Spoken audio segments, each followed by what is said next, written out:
So we're a single location, family-owned business. We've toyed with the idea of progressing to a second location. Where do we start? I think if you're trying to grow your business and acquire another shop, you can't keep it a secret. Everybody has to know about it. And the reason why is there's shops that'll talk to their distributors, their paint reps, or other shops, talking to them about wanting to get out of the business. And so when everybody knows that you're looking, then there's people that are looking for you. And they'll come in and they'll tell you, hey, this person's looking at getting out, or this person's frustrated with the business, or there's just nobody for this person to pass on the business to.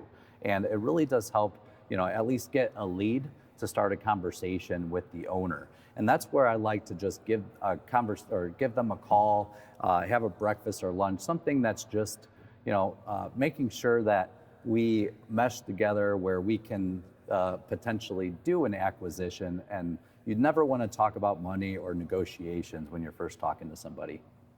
So what are some of the things that you look at when you're thinking about an acquisition? Location is huge to us because we want to make sure that the locations are close enough where we're able to give the customer support, employees support more than anything. We want to focus on the employees first, and then they take care of the customer. And then as well, you want to make sure the owner, what part of the business is the owner in? Is the owner the general manager where you have to replace them? Is there a bookkeeper that you have to replace? So you have to look at that infrastructure as well as, an OEM shop.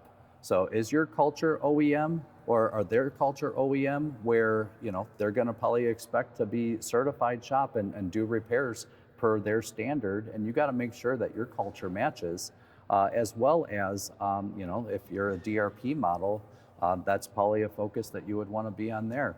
But location is the main thing for me there. And then, so say if you kind of work that stuff out, how do we pay for it, right? What's the next steps on that? Yeah. What are the things we look at? What do we do? Getting financing is important, and people think if they don't have money, they're not going to be able to buy a shop. That is false. So the nice thing is there are owners out there that'll do owner financing, where they'll actually be the bank. Or there's government loans that you can do, 7A government loans.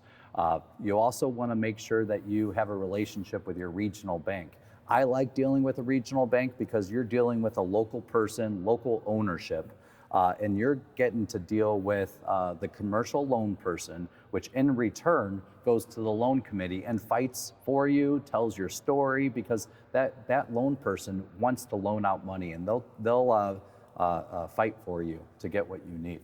And finding someone who gets emotionally invested in your business and in your story and sharing your vision is really important, right? So absolutely. And then you got to make sure that you also have empathy for the staff, because they're going through a rough transformation as well. And I have a rule where you never want to have a lunch alone during an acquisition. So, breakfast, lunch, and dinner, you always want to be sitting down with an employee to make sure you understand their vision and they understand your vision during this journey. I like it. All good stuff. Thank you. If you found today's tip helpful, please hit the thumbs up, subscribe to the channel, and share the video. Comment below for any future suggestions. These videos are made possible by SCRS. If you aren't currently a member, I encourage you to join. Visit scrs.com or use the link in the description below.